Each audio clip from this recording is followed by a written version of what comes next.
الحمد لله نحمده ونستعينه ونؤمن به ونتوكل عليه ونعوذ بالله من شرور أنفسنا ومن سيئات أعمالنا من يهده الله فلا مضل له ومن يضلل فلا هادي له وأشهد أن لا إله إلا الله وحده لا شريك له وأشهد أن محمدا عبده ورسوله أرسله بالهدى ودين الحق ليظهره على الدين كله ولو كره المشركون اللهم صل على محمد وعلى آل محمد كما صليت على إبراهيم وعلى آل إبراهيم وبارك على محمد وعلى آل محمد كما باركت على إبراهيم وعلى آل إبراهيم إنك حميد مجيد أما بعد فإن خير الكلام كلام الله وخير الهدي هدي محمد صلى الله عليه وسلم وشر الأمور محدثاتها وكل محدثة بدعة وكل بدعة ضلالة وكل ضلالة في النار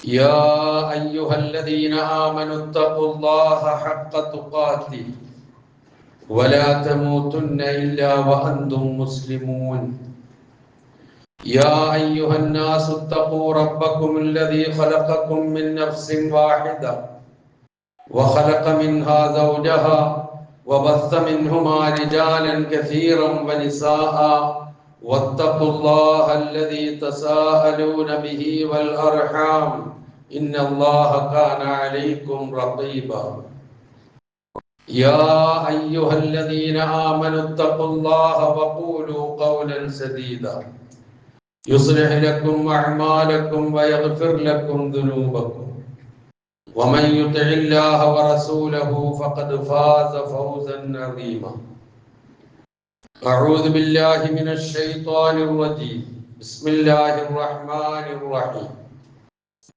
يا أيها الذين آمنوا إن من أزواجكم وأولادكم عدوا لكم فاحذروهم وإن تعفوا وتصفحوا وتغفروا فإن الله غفور رحيم إنما أموالكم وأولادكم فتنة والله عنده أجر عظيم സഹോദരന്മാരെ സഹോദരികളെ ജീവിതത്തിന്റെ എല്ലാ മേഖലകളിലും അള്ളാഹുവിന്റെ വിധിവിലക്കുകൾ പാലിച്ചുകൊണ്ട് ജീവിക്കുവാൻ കൽപ്പിക്കപ്പെട്ടവരാണ് ഞാനും നിങ്ങളും എന്ന് ഉണർത്തുന്നു. മുത്തഖികളായി ജീവിക്കുവാനും മരണപ്പെടുവാനും നാം ഏവരെയും അള്ളാഹു അനുഗ്രഹിക്കുമാറാകട്ടെ എന്ന് പ്രാർത്ഥിക്കുകയും ചെയ്യും. സൂറത്തു തഗാബുൻ 64-ാമത്തെ അധ്യായം, അതിലെ 2 വചനങ്ങൾ, 14-ാമത്തെയും 15-ാമത്തെയും വചനങ്ങൾ. നാം കഴിഞ്ഞ ആഴ്ചയിൽ മാതാപിതാക്കളോടുള്ള ബാധ്യതകളെ കുറിച്ചാണ് മനസ്സിലാക്കിയത്. അതോടൊപ്പം തന്നെ മനസ്സിലാക്കേണ്ട മറ്റൊരു കാര്യമാണ് തർബിയത്തുൽ ഔലാദ്, സന്താന പരിപാലനം, സന്താനങ്ങളോടുള്ള ബാധ്യതയും ഉത്തരവാദിത്വവും കടപ്പാടും നിറവേറ്റുക എന്നുള്ളത്. അതിലേക്ക് നമ്മുടെ ശ്രദ്ധ ക്ഷണിക്കുന്ന, നാമെല്ലാം ജാഗ്രത പുലർത്തേണ്ട, സൂക്ഷ്മത കൈക്കൊള്ളേണ്ട ചില യാഥാർത്ഥ്യങ്ങളിലേക്ക്, പ്രാധാന്യമർഹിക്കുന്ന ചില തത്വങ്ങളിലേക്ക് ശ്രദ്ധ ക്ഷണിക്കുന്ന 2 വചനങ്ങളാണിത്. വിശ്വാസികളെ എന്ന് വിളിച്ചുകൊണ്ട് അല്ലാഹു പറയുന്നു, ഇന്ന മിൻ അസ്വാജിക്കും വഔലാദിക്കും അദുവ്വൻ ലക്കും, തീർച്ചയായും നിങ്ങളുടെ ഇണകളിലും നിങ്ങളുടെ മക്കളിലും നിങ്ങൾക്ക് ശത്രുക്കളുണ്ട്. ഫഹദറൂഹും, അവരെ നിങ്ങൾ സൂക്ഷിക്കുക. വഇൻ തഅഫു, നിങ്ങൾ മാപ്പ് നൽകുകയും, വതസ്ഫഹു, നിങ്ങൾ വിട്ടുവീഴ്ച കാണിക്കുകയും, വതഗ്ഫിറൂ നിങ്ങൾ പുറത്തു കൊടുക്കുകയും ചെയ്താൽ ഫഇന്നല്ലാഹ ഗഫൂറുർ റഹീം തീർച്ചയായും അല്ലാഹു എല്ലാം പൊറുക്കുന്നവനും ഏറെ കരുണയുള്ളവനുമാകുന്നു. ഇന്നമാ അംവാലുക്കും വഔലാദുക്കും ഫിത്ന നിങ്ങളുടെ സമ്പത്തും സന്താനങ്ങളും ഒരു പരീക്ഷണം മാത്രമാണ്. വല്ലാഹു ഇൻദഹു അജ്റുൻ അലീം അള്ളാഹുവിന്റെ അടുക്കലാണ് അതിമഹത്തായ പ്രതിഫലം. ഇതാണ് ഈ രണ്ട് വചനങ്ങളുടെ സാരം. പലപ്പോഴും നമ്മളുടെയൊക്കെ ജീവിതത്തിൽ ഇണകളും സന്താനങ്ങളും നിമിത്തം നേരിട്ടേക്കാവുന്ന ദോഷങ്ങൾ നിരവധിയാണ്. ആ ദുരവസ്ഥയിൽ ചെന്നു പതിക്കാതെ ശ്രദ്ധിക്കാനും സൂക്ഷിക്കാനും ജാഗ്രത പാലിക്കുവാനുമുള്ള ഒരു മുന്നറിയിപ്പാണ് ഈ വചനങ്ങൾ. മനുഷ്യൻ ഐഹിക ജീവിതത്തിൽ അനുഭവിക്കേണ്ടി വരുന്ന കഷ്ടനഷ്ടങ്ങളുടെ സിംഹഭാഗവും തൻ്റെ മക്കളുടെയും ഇണകളുടെയും നിർബന്ധത്തിനും ശാഠ്യത്തിനും വഴങ്ങുകയും അവരോടുള്ള ഇഷ്ടവും വാത്സല്യവും സ്നേഹവും നിമിത്തം പല അപകടങ്ങളിലും വേണ്ടാത്ത പല കാര്യങ്ങളിലും ചെന്ന് ചാടുന്ന അവസ്ഥാവിശേഷം, അപമാനം സഹിക്കേണ്ടി വരുന്ന സ്ഥിതിവിശേഷം, വഞ്ചനയും ചതിയും ഒപ്പം കൊണ്ടു നടക്കേണ്ട ദുരവസ്ഥ, ബന്ധുക്കളെയും ബന്ധുമിത്രാദികളെയും പിണക്കേണ്ട സ്ഥിതി, ദുർവ്യയം ചെയ്യേണ്ടി വരിക, കടം പേറേണ്ടി വരിക, വാഗ്ദത്ത ലംഘനം നടത്തേണ്ടി വരിക, ചിലപ്പോൾ മതപരവും സദാചാരപരവുമായ നിർബന്ധ കടമകൾ പോലും ഉപേക്ഷിക്കേണ്ടി വരുന്ന അവസ്ഥ. ഇതുണ്ടാകരുത് എന്ന താക്കീതാണ് ഈ വചനങ്ങൾ നൽകുന്നത്. ഇതിന്റെ മറ്റൊരു വശമുണ്ട്. ഈ രണ്ട് വശവും ഖുർആനിലെ ഈ വചനങ്ങൾ ഉൾക്കൊള്ളുന്നുണ്ട്. മറ്റൊരു വശം എന്ന് പറയുന്നത് സ്വാഭാവികമായും ഒരു കുടുംബനാഥൻ ഉണ്ടാകുന്ന പക്വതയും പാകതയും മക്കൾക്കോ കുടുംബത്തിനോ ചിലപ്പോൾ ഉണ്ടായിക്കൊള്ളണമെന്നില്ല. അങ്ങനെ വരുമ്പോൾ അവരെ നന്നാക്കേണ്ടതും നേരെ ചൊവ്വയെ നടത്തേണ്ടതുമായ ബാധ്യത കുടുംബനാഥനുണ്ട്. ആ ചുമതല അവൻ നിർവഹിക്കണം. എന്ന് പറയുമ്പോൾ സ്വാഭാവികമായിട്ടും ശിക്ഷിക്കുകയും നടപടിയെടുക്കുകയും മാത്രമല്ല ചെയ്യേണ്ടത്, മറിച്ച് ക്ഷമിക്കേണ്ടത് ക്ഷമിക്കണം, പൊറുക്കേണ്ടത് പൊറുക്കണം, വിട്ടുവീഴ്ച ചെയ്യേണ്ടത് വിട്ടുവീഴ്ച ചെയ്യണം.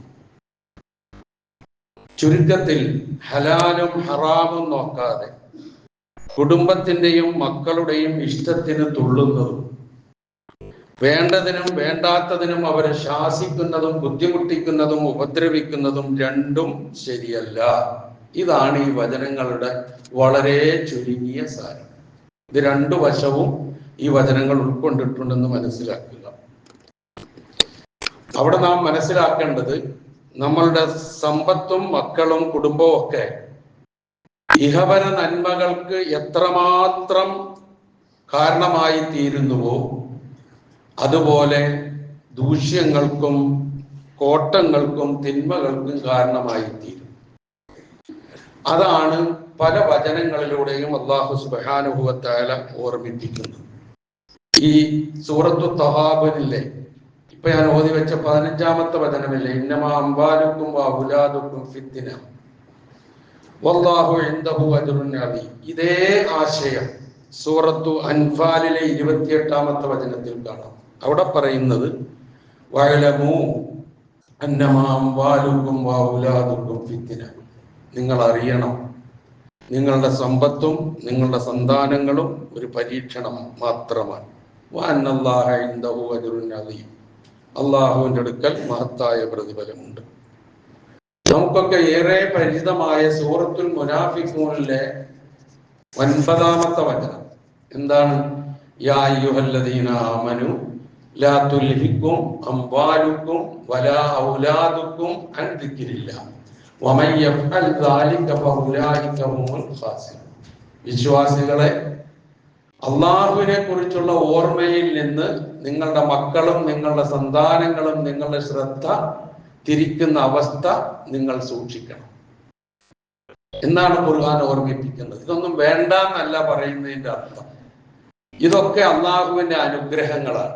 ആ അനുഗ്രഹങ്ങളെ വേണ്ട വിധത്തിൽ അള്ളാഹുവിന്റെ തൃപ്തിക്കും അവന്റെ കൽപ്പനകൾക്കും വിധേയമായി ഉപയോഗപ്പെടുത്തി ആ പരീക്ഷണത്തിൽ വിജയിക്കാൻ ശ്രമിക്കുക എന്നുള്ള സന്ദേശമാണ് ഇതിലൂടെ ഒക്കെ നൽകുന്നത്.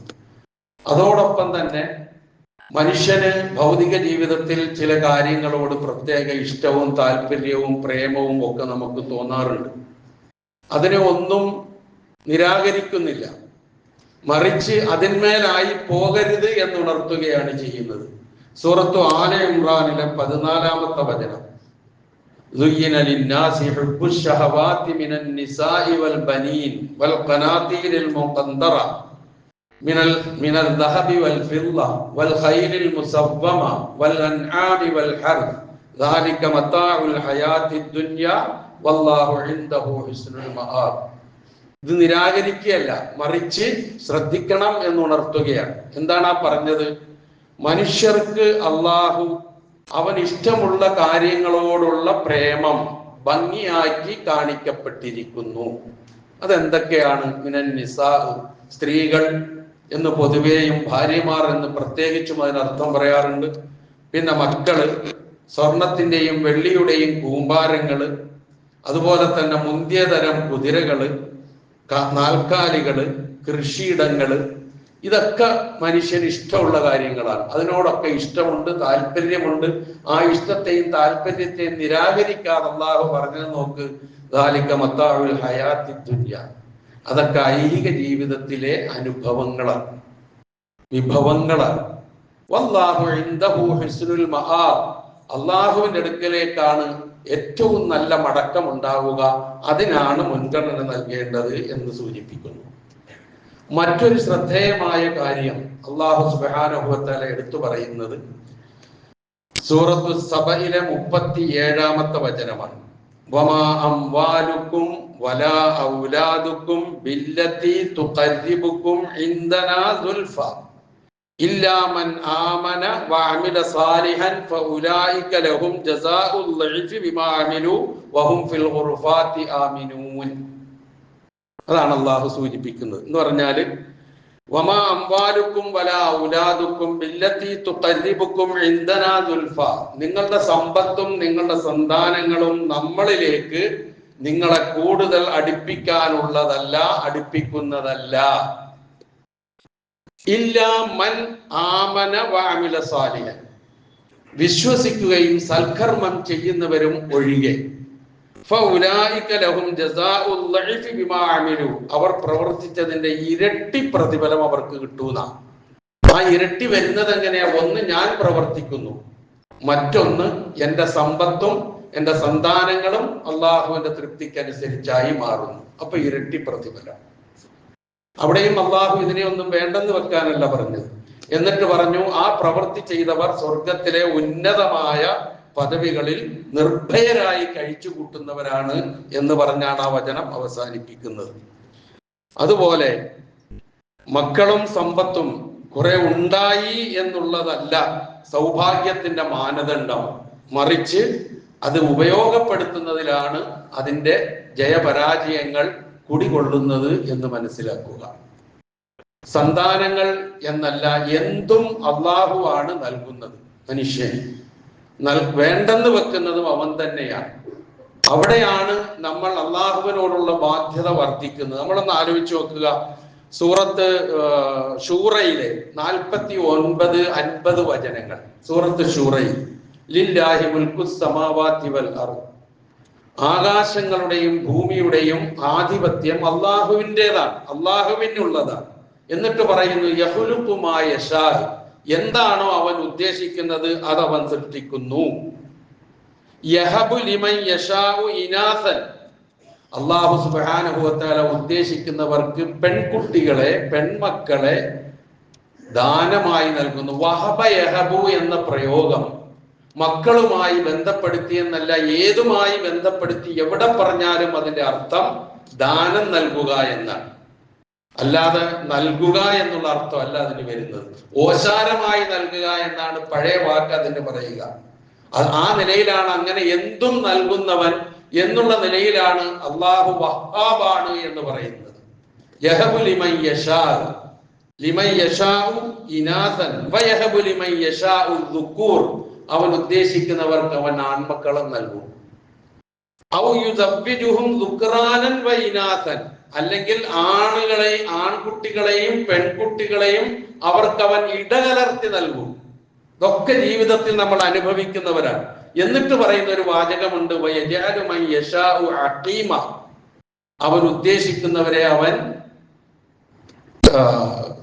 വന്ധ്യരാണ്, എന്നുവെച്ചാൽ മക്കളെ നൽകൂല. പിന്നെ എന്ത് തലകുത്തി മറിഞ്ഞിട്ടും അത് കിട്ടാൻ പോണില്ല. അങ്ങനെ അള്ളാഹു നൽകാത്തവർക്ക് നൽകാൻ ഔലിയാക്കന്മാരുണ്ടെന്ന് വിശ്വസിക്കുകയും വേണ്ട. കറാമത്തിന്റെ വലിയ കഥകളുണ്ടല്ലോ നമ്മുടെ മുമ്പിൽ. അവിടെ ഒക്കെ നമ്മൾ കേൾക്കുന്ന ഒരു കാര്യം, അങ്ങനൊന്നും ഇല്ല. അള്ളാഹു വേണ്ടെന്ന് വെച്ചാൽ ഇല്ല, അതിന് കാരണമുണ്ടാകും. എന്നിട്ട് ഇതിൽ അവസാനം പറയുന്ന ഇന്നഹു അലീമുൻ ഖദീർ, അള്ളാഹു സർവജ്ഞനും സർവശക്തനുമാണ്. ആ അള്ളാഹുവാണ് ഇതൊക്കെ കനിഞ്ഞ് നൽകുന്നത് എന്നുള്ള ഒരു ബോധം സന്താനങ്ങളായിരുന്നാലും ശരി, എന്തായിരുന്നാലും ശരി. അപ്പൊ ആ കനിഞ്ഞ് നൽകിയവൻ ആരോ അവൻ പറയുന്നത് പോലെ അത് കൈകാര്യം ചെയ്യുക. സന്താനങ്ങൾ ഇല്ലാതാവുക എന്നുള്ളത് വലിയ അസഹനീയമായ കാര്യമാണ്. പ്രവാചകന്മാർ പോലും ഒരുപാട് അള്ളാഹുവിനോട് കേണ അപേക്ഷിക്കുന്ന നമുക്ക് കാണാൻ കഴിയും. സന്താനങ്ങൾ ഇല്ലാതിരുന്ന പ്രവാചകന്മാർ, അതിൽ ഏറ്റവും ഹൃദയസ്പൃക്കായ പ്രാർത്ഥന മഹാനായ സക്കരിയ നബി അലൈഹിസ്സലാത്തു വസ്സലാമിയുടേതാണ്. വിശുദ്ധ ഖുർആൻ പല സ്ഥലങ്ങളിലും സൂറത്തു അംബിയായില്, സൂറത്ത് ആലെ ഇമ്രാനില്, സൂറത്തു മറിയമില് കുറെ വിശദീകരിച്ചൊക്കെ പറയുന്നുണ്ട് ഈ സംഭവം. ഒരു വാചകം മാത്രം അതുമായി ബന്ധപ്പെട്ട്, വസക്കരിയ ഇദ് നാദാ റബ്ബഹു റബ്ബി ലാ തദർനി ഫർദൻ വഅന്ത ഖൈറുൽ വാരിസീൻ. സക്കരിയ നബി അലൈഹിസ്സലാത്തു വസ്സലാമയെ ഓർക്കണം. ആരാണ് അദ്ദേഹം? ഇത് നാദാ റബ്ബഹു, തന്റെ റബ്ബിനോട് അദ്ദേഹം വിളിച്ചു പ്രാർത്ഥിച്ച സന്ദർഭം. എന്തേ പ്രാർത്ഥിച്ചത്? റബ്ബി, എന്റെ രക്ഷിതാവേ, ലാ തദർനി ഫർദാ, അനന്തരാവകാശികളില്ലാത്ത ഒരൊറ്റയാനാക്കി എന്നെ നീ മാറ്റല്ല നാഥ. വഅന്ത ഖൈറുൽ വാരിസീൻ, നീ അനന്തരാവകാശം നൽകുന്നവരിൽ ഏറ്റവും ഉത്തമനാണല്ലോ, എന്നെ അങ്ങനെ ഒറ്റയാനാക്കിയിടല്ലേ, എനിക്കൊരു സന്താനത്തെ നൽകണേ. വാർദ്ധക്യമെത്തി, ഒരു സന്താനം ഉണ്ടാകാവുന്ന ആ സാഹചര്യമൊക്കെ കഴിഞ്ഞു. അപ്പോഴാണ് ഈ പ്രാർത്ഥന. അതിന് മറുപടി അള്ളാഹു കൊടുത്തു നോക്കുക. ഫസ്തജബ്നാ ലഹു, അദ്ദേഹത്തിന് നാം ഉത്തരം നൽകി. വവഹബ്നാ ലഹു യഹ്യ, അദ്ദേഹത്തിന് നാം യഹ്യയെ ദാനം നൽകി. വഹബ, നേരത്തെ സന്താനങ്ങളെ നൽകുന്നിടത്തൊക്കെ പറഞ്ഞ വാക്ക് യഹബു. അല്ലാഹു വഹാബ്. വലിയ ബന്ധങ്ങളുണ്ട് പ്രിയമുള്ളവരെ ഇത് തമ്മിൽ. ഇവിടെ പറഞ്ഞ അതാണ്, വവഹബ്നാ ലഹു യഹ്യ വഅസ്ലഹ്നാ ലഹു സൗജഹു, അദ്ദേഹത്തിന്റെ ഭാര്യയ്ക്ക് ഗർഭധാരണത്തിനുള്ള പ്രാപ്തി നാം നൽകി. വഅസ്ലഹ്നാ ലഹു സൗജഹു, എന്തേ അങ്ങനെ ചെയ്യാൻ കാരണം? ഇന്നഹും കാനൂ യുസാരിഊന ഫിൽ ഖൈറാത്ത്, അവർ നന്മകളിൽ ധൃതി കൂട്ടുന്നവരായിരുന്നു. വയദ്ഊനനാ റഗബൻ വറഹബ, പ്രതീക്ഷയോടെയും ഭയപ്പാടോടെയും നമ്മളോട് മാത്രം പ്രാർത്ഥിക്കുന്നവരുമായിരുന്നു അവർ. വകാനൂ ലനാ ഖാശിഈൻ, നമ്മളോട് അങ്ങേയറ്റം വിനയവും താഴ്മയുമുള്ളവരായിരുന്നു. അതിന്റെ ഫലമായി നമ്മൾ നൽകിയതാണ്. ഇതൊന്നും ഇല്ലെങ്കിൽ പിന്നെ എന്ത് കൈയ്യട്ടി ചോദിച്ചിട്ട് കാര്യമുണ്ടാവില്ല. അപ്പൊ ഇതാണ് ഒരു സന്താനം ഇല്ലാതായാലുള്ള പ്രവാചകന്മാരുടെ മാനസികാവസ്ഥയും അവർ പ്രാർത്ഥിച്ചതും അതിന് അല്ലാഹു ഉത്തരം നൽകിയതും അത്ര മനുഷ്യനോട് ഒട്ടി നിൽക്കുന്ന ഒന്നാണ്. ഇന്നത്തെ തലമുറ പറയുന്നത് പോലെ എനിക്ക് വിവാഹം വേണ്ട, എനിക്ക് കുടുംബം വേണ്ട, എനിക്ക് മക്കള് വേണ്ട, ഇതൊന്നും ആവശ്യമില്ല. മുമ്പ് ഒരിക്കലും ചർച്ച ചെയ്ത് അതിലേക്ക് പോവുകയല്ല. പക്ഷെ വിവാഹവും കുടുംബവും മക്കളും ഇല്ലെങ്കിൽ സമൂഹത്തിന്റെ അവസ്ഥ എന്ത് എന്നുള്ളത് പറയുന്നില്ല. ഇതാണ് നാം മനസ്സിലാക്കേണ്ട കാര്യം. മുഴുവൻ പ്രവാചകന്മാർക്കും അല്ലാഹു സുബ്ഹാനഹു വ തആല ഇണകളെയും അതുപോലെ തന്നെ മക്കളെയും നൽകി എന്ന് ഖുർആൻ പറയുന്നുണ്ട്. വിരലെണ്ണാവുന്ന ആരെങ്കിലും ഒക്കെ ഉണ്ടായേക്കാം ഇല്ലാതിരുന്നത്. വലഖദ് അർസൽനാ റുസുലൻ മിൻ ഖബ്ലിക്, ഖുർആൻ വ്യക്തമാക്കി പറയുകയാണ് പ്രവാചകനോട്, താങ്കൾക്ക് മുമ്പ് നാം പ്രവാചകന്മാരെ അയച്ചിട്ടുണ്ട്. വജഅൽനാ ലഹും അസ്വാജൻ വദുർരിയ്യ, അവർക്ക് നാം ഇണകളെയും സന്താനങ്ങളെയും നാം നൽകുകയും ചെയ്തിട്ടുണ്ട്. അതില്ലാതായ പ്രവാചകന്മാരാണ് ഈ താണ് കേട് അള്ളാഹുവിനോട് ചോദിച്ചത്, അവർക്കും കൊടുത്തിട്ടുണ്ട്. അപ്പൊ അള്ളാഹുവിന്റെ ഒരു വരദാനമാണ്, അള്ളാഹുവിന്റെ സമ്മാനമാണ്, അള്ളാഹുവിന്റെ അനുഗ്രഹമാണ് മക്കൾ. ആ മക്കൾ മൊത്തത്തിൽ മനുഷ്യന് നൽകുന്ന അനുഗ്രഹത്തെ കുറിച്ച് അള്ളാഹു സൂറത്തുൻ നഹ്ലിലെ 72-ാമത്തെ വചനത്തിൽ പറയുന്നുണ്ട്. വല്ലാഹു ജഅല ലക്കും മിൻ അൻഫുസിക്കും അസ്വാജ വജഅല ലക്കും മിൻ അസ്വാജിക്കും ബനീന വഹഫദ. അള്ളാഹു നിങ്ങളിൽ നിന്ന് തന്നെ നിങ്ങൾക്ക് ഇണകളെ ഉണ്ടാക്കി തന്നു. അതുപോലെ തന്നെ ആ ഇണകളിൽ നിന്ന് മക്കളെയും പേരക്കിടാങ്ങളെയും നൽകി. അതങ്ങനെ തലമുറയായി ഇങ്ങനെ പോയിക്കൊണ്ടിരിക്കുകയാണ്. ഒരു ചംക്രമണം പോലെ ഇങ്ങനെ നടന്നുകൊണ്ടിരിക്കുകയാണ്. അത് വേണ്ട എന്ന് പറയുന്ന ചിന്തിക്കുന്ന അവസ്ഥ എത്ര ഭീകരമാണ് എന്നുള്ളത് നമ്മളൊന്ന് ആലോചിച്ചു നോക്കുക. അപ്പൊ അങ്ങനെ ലഭിക്കുന്ന അള്ളാഹുവിന്റെ സമ്മാനങ്ങളായി ലഭിക്കുന്ന ഈ സന്താനങ്ങളെ നല്ല നിലയിൽ വളർത്തുക. നല്ല നിലയിൽ എന്ന് വെച്ചാൽ ഭൗതികമായ ജീവിതത്തിൽ അല്ലലില്ലാതെ ബുദ്ധിമുട്ടില്ലാതെ ജീവിക്കാനുള്ള വഴി കൊടുക്കുക എന്നുള്ളത് ഒപ്പം. അത് മാത്രമല്ല നല്ല നിലയിൽ എന്ന് പറഞ്ഞത് അവനെ ആദർശബോധമുള്ളവനാക്കി വളർത്തണം, അവനെ ദീനീ നിഷ്ഠയുള്ളവനാക്കി വളർത്തണം, മറ്റുള്ളവരോടുള്ള ബാധ്യതകളെ കുറിച്ച് അറിയുന്നവനാക്കി വളർത്തണം. അങ്ങനെ ഏറ്റവും നന്മയുടെ മാർഗത്തിലൂടെ അവനെ വളർത്തണം. അതാണ് ഒന്ന് ചെയ്യാനുള്ളത്. ആ ചെയ്യുമ്പോൾ, അങ്ങനെ വളർത്തിക്കൊണ്ടുവരുമ്പോൾ ഒരു കാരണവശാലും മക്കൾക്കിടയിൽ ഒരു വിവേചനവും ഉണ്ടായിക്കൂടാ. ആണ് പെണ്ണിന്റെ ഇടയിൽ എന്ന് മാത്രമല്ല, ആണ് ആണിന്റെ ഇടയിലെ ആയിരുന്നാലും പെണ്ണ് പെണ്ണിന്റെ ഇടയിലെ ആയിരുന്നാലും ശരി, ഒരു തരത്തിലുള്ള വിവേചനവും അനുവദിക്കുന്നില്ല ഇസ്ലാം.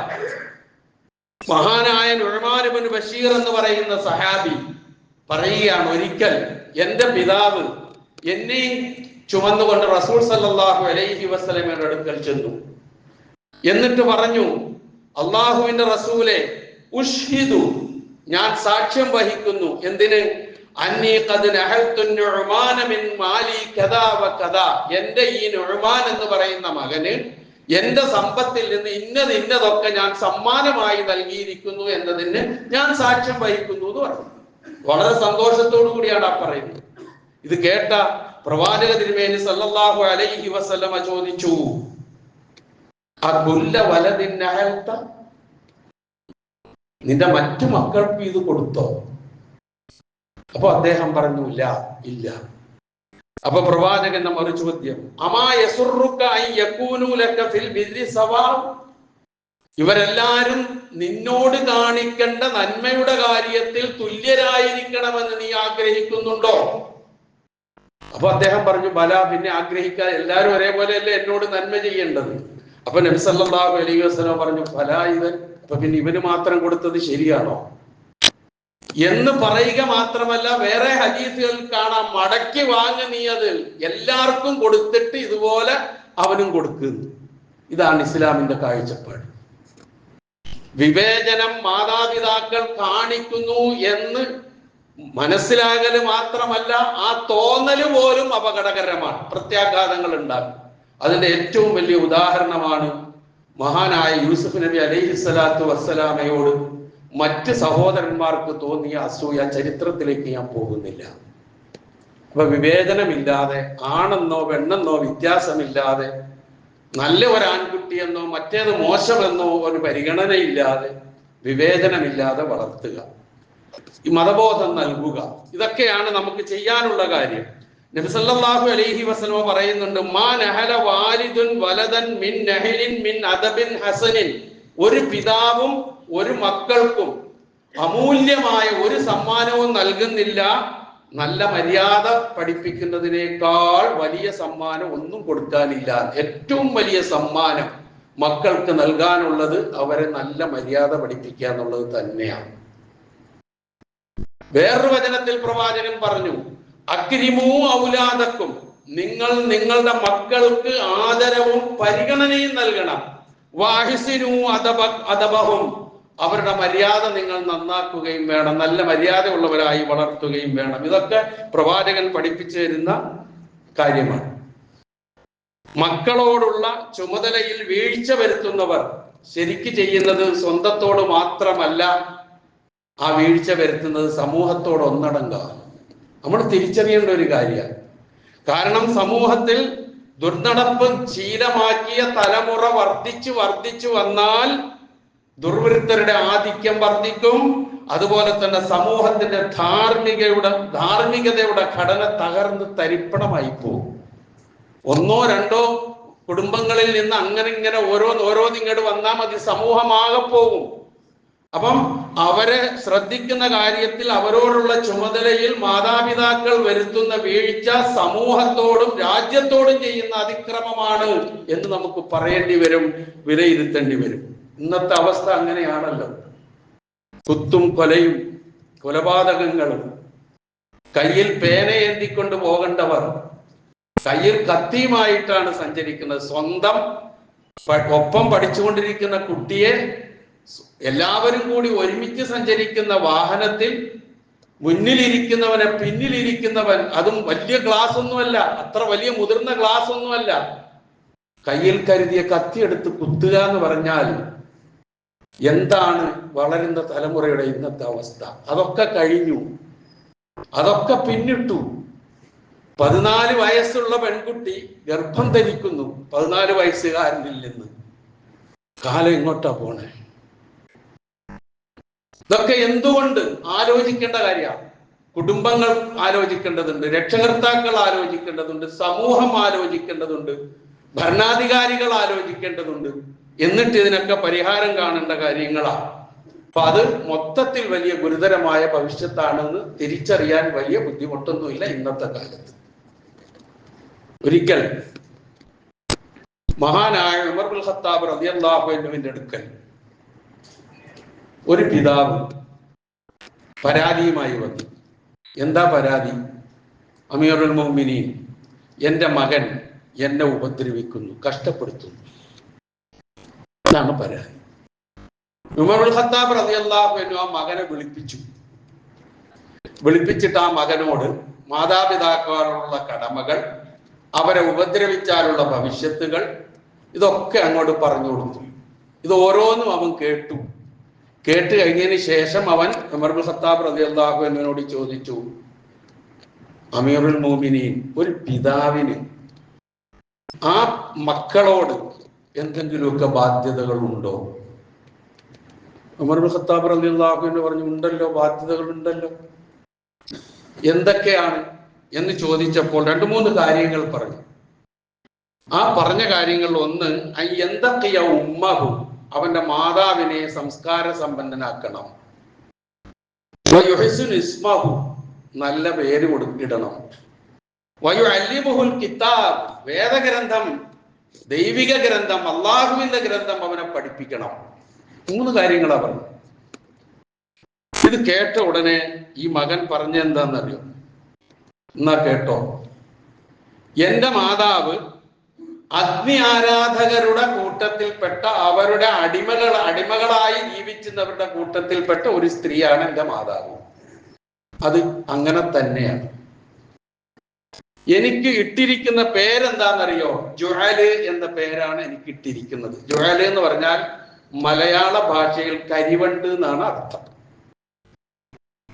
വലം യുഅല്ലിംനി മിനൽ കിതാബി ഹർഫൻ വാഹിദൻ, ഒരക്ഷരം പോലും അള്ളാഹുവിന്റെ ഗ്രന്ഥത്തിൽ നിന്ന് എന്നെ പഠിപ്പിച്ചിട്ടില്ല.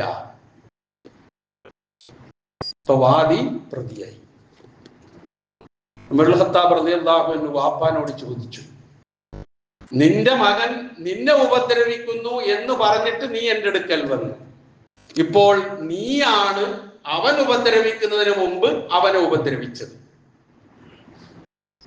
അവൻ നിന്നോട് മോശമായി പെരുമാറുന്നു എന്ന പരാതി നീ പറയുന്നു, പക്ഷെ നീയാണ് അവൻ മോശമായി പെരുമാറുന്നതിന് മുമ്പ് അവനോട് മോശമായി പെരുമാറിയത് എന്ന് കോപാകുലനായി ഉമർ ഇബ്നുൽ ഖത്താബ് റളിയല്ലാഹു അൻഹു പറഞ്ഞ ഒരു സംഭവം നമുക്ക് വായിക്കാം.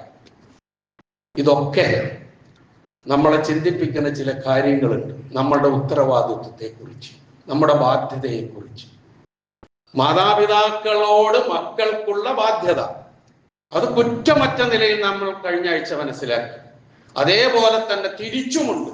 അതിൽ വരുന്ന വീഴ്ചകൾ ഇവിടെ മാത്രമല്ല പരലോകത്തും നമുക്ക് ബുദ്ധിമുട്ടും പ്രയാസവും ഉണ്ടാക്കും എന്ന് നമ്മളെ ബോധ്യപ്പെടുത്തുന്ന വിശുദ്ധ ഖുർആനിലെ വചനങ്ങളും പ്രവാചകന്റെ നിർദ്ദേശങ്ങളും ചരിത്ര സംഭവങ്ങളുമാണ് ഇപ്പോൾ നാം കേട്ടത് എങ്കിൽ അതൊക്കെ നമ്മുടെ ജീവിതത്തിലും നമ്മുടെ മക്കളുടെ ജീവിതത്തിലും ഉണ്ടാകാൻ കഠിന പ്രയത്നം നടത്തുകയും ജാഗ്രത പുലർത്തുകയും ഒപ്പം അള്ളാഹുവിനോട് ആത്മാർത്ഥമായി പ്രാർത്ഥിക്കുകയും വേണം. ഈ ഒരു സന്ദേശമാണ് ഈ വചനങ്ങൾ നൽകുന്നത്. അല്ലാഹു സുബ്ഹാനഹു വ തആല ഇതിന്റെ അന്തസ്സത്ത ഉൾക്കൊണ്ടുകൊണ്ട് ജീവിക്കുവാൻ എന്നെയും നിങ്ങളെയും അനുഗ്രഹിക്കുമാറാകട്ടെ.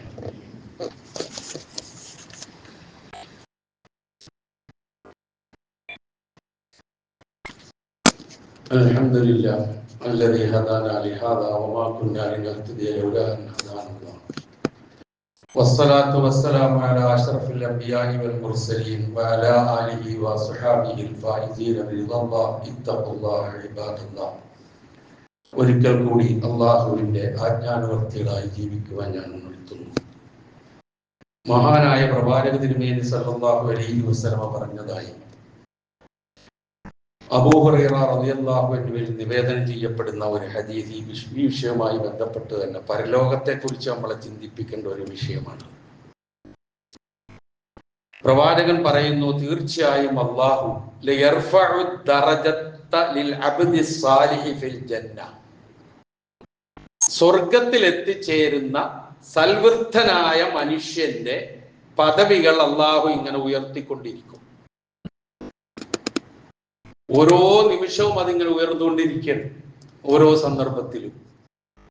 അപ്പൊ ഈ മനുഷ്യൻ ചോദിക്കും അത്രേ, യാ റബ്ബി അന്നാലി ഹാദി, പടച്ചവനെ എനിക്ക് എവിടുന്ന ഈ പദവികളൊക്കെ ഇങ്ങനെ കിട്ടിക്കൊണ്ടിരിക്കുന്നു? അപ്പൊ അള്ളാഹുവിന്റെ മറുപടി, ബിസ്തിഗ്ഫാരി വലദിക ലക, നിനക്ക് വേണ്ടി നിന്റെ മക്കള് നടത്തുന്ന പാപമോചനം കൊണ്ട് കിട്ടുന്നതാണ് ഇത് നിനക്ക്. പ്രിയമുള്ളവരെ, ഒരല്പം ഒന്ന് ചിന്തിച്ചു നോക്കുക. നമ്മളങ്ങോട്ട് മരിച്ചുപോയി, നമ്മളുടെ പാപമോചനത്തിന് പ്രാർത്ഥിക്കാൻ നമ്മുടെ മക്കൾ തയ്യാറല്ലെങ്കിൽ, അത് മാത്രമേ ഞാൻ ചോദിക്കുന്നു, നമ്മൾ ചിന്തിക്കേണ്ടത്. അപ്പൊ നിസ്സാരമല്ല നമ്മളുടെ മരണശേഷം, പടച്ചവനെ എന്റെ വാപ്പാക്ക് നീ പുറത്തു കൊടുക്ക് റബ്ബേ, എന്റെ ഉമ്മാക്ക് നീ പുറത്തു കൊടുക്ക് റബ്ബേ എന്ന് പ്രാർത്ഥിക്കുന്ന മക്കളുടെ പ്രാർത്ഥനയുടെ വില വളരെ വലുതാണ്. അത് കിട്ടണമെങ്കിൽ ആ രൂപത്തിൽ അവരെ കൊണ്ടുപോയേ തീരും, എങ്കിലേ അത് ലഭിക്കുകയുള്ളൂ എന്നുള്ള സന്ദേശമാണ് ഇവിടെ നൽകുന്നത്. അതുപോലെ തന്നെ ഏറ്റവും നല്ല രൂപത്തിൽ വളർത്തിക്കൊണ്ടുവന്നാൽ അതിന്റെ ഗുണം ആദ്യമായി കിട്ടുന്നത് മാതാപിതാക്കൾക്കാണ്. മോശമായ നിലയിലാണ് വളർന്നു വരുന്നതെങ്കിൽ അതിന്റെ പാപഭാരവും ആദ്യം ലഭിക്കുന്നത് മാതാപിതാക്കൾക്ക് തന്നെയാണ് എന്ന് നാം തിരിച്ചറിയുക. മക്കളെ നല്ലവരാക്കി വളർത്തിയാൽ അതിന്റെ ഗുണം മാതാപിതാക്കൾക്കുണ്ട്. പ്രത്യേകിച്ച് അവരുടെ പ്രാർത്ഥന. നമ്മളുടെയൊക്കെ ഉപ്പയും ഉമ്മയൊക്കെ മരിച്ചു പോയിട്ട് കാലം എത്രയായിട്ടുണ്ടാവും? ഇപ്പോഴും ഒന്ന് മനസ്സൊരുക്കി ഒന്ന് പ്രാർത്ഥിക്കാൻ നമുക്ക് കഴിയണ്ടേ അവർക്ക് വേണ്ടി എപ്പോഴും? എന്നാലല്ലേ ഈ ഒരു പദവിയിലേക്ക് അവർക്ക് എത്താൻ കഴിയുള്ളൂ. നമ്മൾ പോയി കഴിഞ്ഞാൽ നമ്മുടെ മക്കളും നമുക്ക് വേണ്ടി പ്രാർത്ഥിക്കണം. അതുകൊണ്ട് ഇക്കാര്യത്തിന് ഗൗരവമുണ്ട് എന്ന് തിരിച്ചറിഞ്ഞ് ഇത് ഉൾക്കൊള്ളാൻ നാം ഓരോരുത്തരും തയ്യാറാവുക. അല്ലാഹു സുബ്ഹാനഹു വ തആല നമ്മെല്ലാം അനുഗ്രഹിക്കുമാറാകട്ടെ. പ്രിയമുള്ളവരെ, ഏത് മരണവും, ആരുടെ മരണവും നമുക്ക് വേദനയും ദുഃഖവും പ്രദാനം ചെയ്യുന്നതാണ് എന്നുള്ള കാര്യത്തിൽ സംശയമില്ല.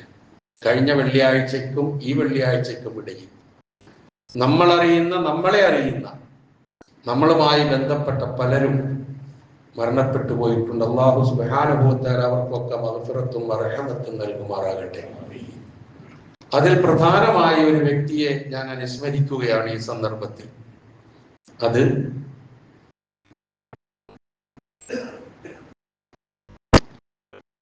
ഇന്നലെ മരണപ്പെട്ടു പോയ കേരള ജമിയത്തുൽ ഉലമയുടെ പ്രസിഡന്റ്, കേരള നദ്വത്തുൽ മുജാഹിദീന്റെ സംസ്ഥാന ജനറൽ സെക്രട്ടറി,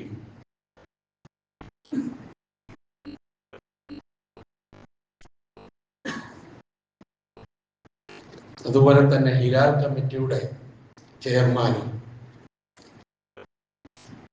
ഒരുപാട് മനുഷ്യരെ ഷിർക്കിൽ നിന്നും വിദേഹത്തിൽ നിന്നും തോന്നിയാസ ജീവിതത്തിൽ രക്ഷപ്പെടുത്തുന്നതിന് നാക്കു ഉപയോഗപ്പെടുത്തിയ പണ്ഡിതനായിരുന്ന എം മുഹമ്മദ് മദനി ഇന്ന് വൈകുന്നേരം 4:30 മണിക്കാണ് അദ്ദേഹത്തിന്റെ ഖബറടക്കം. ഇന്നലെ രാത്രി വിവരമറിഞ്ഞ ഉടനെ ഇവിടെ നിന്ന് പോയി ജനാസ കണ്ടു. നമസ്കരിക്കാനുള്ള സൗകര്യം ഉണ്ടായിരുന്നു, നമസ്കരിച്ചു. കുറച്ചു നേരം ആ വീട്ടിൽ കഴിച്ചുകൂട്ടി തിരിച്ചു വന്നിട്ടാണ് ഞാൻ നിങ്ങളുടെ മുമ്പിൽ ഇപ്പം നിൽക്കുന്നത്. പോകാതിരിക്കാൻ കഴിയില്ല. അത്ര ബന്ധമാണ് അദ്ദേഹവുമായിട്ടുള്ളത്, അത്ര സ്നേഹമാണ് അദ്ദേഹം നൽകിയിട്ടുള്ളത്. അല്ലാഹു സുബ്ഹാനഹു വ തആല അദ്ദേഹത്തിന്റെ എല്ലാ നന്മകളും അല്ലാഹു സ്വീകരിക്കുമാറാകട്ടെ. എന്തെങ്കിലും അപാകതകൾ അദ്ദേഹത്തിന്റെ ജീവിതത്തിൽ വന്നു പോയിട്ടുണ്ടെങ്കിൽ അല്ലാഹു അത് പുറത്തു മാപ്പാക്കി കൊടുക്കുമാറാകട്ടെ. മഗ്ഫിറത്തും റഹ്മത്തും നൽകി അനുഗ്രഹിക്കുമാറാകട്ടെ. ബർസഖിയായ ജീവിതം അല്ലാഹു സന്തോഷകരമാക്കി കൊടുക്കുമാറാകട്ടെ. അദ്ദേഹത്തെയും നമ്മളെയും സ്വർഗത്തിന്റെ ഉന്നതമായ പദവിയിൽ ജന്നാത്തുൽ ഫിർദൗസിൽ അല്ലാഹു ഒരുമിച്ച് കൂട്ടുമാറാകട്ടെ. അതുപോലെ തന്നെ രോഗങ്ങൾ കൊണ്ട് വിഷമിക്കുന്ന, പ്രത്യേകിച്ച് നമ്മുടെയൊക്കെ ഇടയിൽ ഏറ്റവും കൂടുതൽ ഇപ്പോൾ വർദ്ധിച്ചുകൊണ്ടിരിക്കുന്ന ചില രോഗങ്ങളുണ്ട്. ക്യാൻസർ, കിഡ്നിയുമായി ബന്ധപ്പെട്ട പ്രയാസങ്ങൾ, ഒരുപാട് പേര്, നമ്മളറിയുന്ന പലരും ആ രൂപത്തിൽ പ്രയാസം അനുഭവിക്കുന്ന എല്ലാവർക്കും അല്ലാഹു സുബ്ഹാനഹു വ തആല പൂർണ്ണ ശിഫയും സിഹത്തും ആഫിയത്തും നൽകുമാറാകട്ടെ. വലിയൊരു ഓപ്പറേഷന് വിധേയനാകുന്ന ഒരു സഹോദരന് വേണ്ടി പ്രാർത്ഥിക്കാൻ ആവശ്യപ്പെട്ടിട്ടുണ്ട്. അല്ലാഹു സുബ്ഹാനഹു വ തആല അദ്ദേഹത്തിന്റെ ഓപ്പറേഷൻ വിജയപ്രദമാക്കി കൊടുക്കുമാറാകട്ടെ. പൂർണ്ണ സിഹത്തും ആഫിയത്തും നൽകി അനുഗ്രഹിക്കുമാറാകട്ടെ. അങ്ങനെയുള്ള തീവ്രമായ ഇത്തരത്തിലുള്ള മാരകമായ രോഗങ്ങളിൽ നിന്ന് നാം ഏവരെയും അല്ലാഹു കാത്ത് രക്ഷിക്കുമാറാകട്ടെ. നമ്മുടെ ഈ പള്ളിയിൽ സ്ഥിരമായി വരുന്ന ഒരു സഹോദരൻ അല്പം പ്രയാസം അനുഭവിച്ച് ഹോസ്പിറ്റലിലാണ്, പ്രാർത്ഥിക്കണമെന്ന് ആവശ്യപ്പെട്ടിട്ടുണ്ട്. അല്ലാഹു അദ്ദേഹത്തിന്റെ രോഗം ശിഫയാക്കി കൊടുക്കുമാറാകട്ടെ. നമ്മളെ എല്ലാവരെയും അല്ലാഹു അനുഗ്രഹിക്കുമാറാകട്ടെ. എല്ലാവിധത്തിലുള്ള അനുഗ്രഹങ്ങളും അല്ലാഹു ചൊരിഞ്ഞു തരുമാറാകട്ടെ. എല്ലാ ശർറുകളിൽ നിന്നും അല്ലാഹു കാത്തുരക്ഷിക്കുമാറാകട്ടെ. സർവോപരി ഇസ്ലാമിനും മുസ്ലിം ഉമ്മത്തിനും അല്ലാഹു ഇസ്സത്തിനെ പ്രദാനം ചെയ്യുമാറാകട്ടെ. اللهم اغفر للمؤمنين والمؤمنات والمسلمين والمسلمات الأحياء منهم والأموات إنك مجيب الدعوات ويا قاضي الحاجات. اللهم أعز الإسلام والمسلمين وأذل الشرك والمشركين. اللهم أجرنا من النار، اللهم أجرنا من النار، اللهم أجرنا من النار. ربنا اغفر لنا ولإخواننا الذين سبقونا بالإيمان ولا تجعل في قلوبنا غلا للذين آمنوا ربنا إنك رؤوف رحيم. ربنا آتنا في الدنيا حسنة وفي الآخرة حسنة وقنا عذاب النار.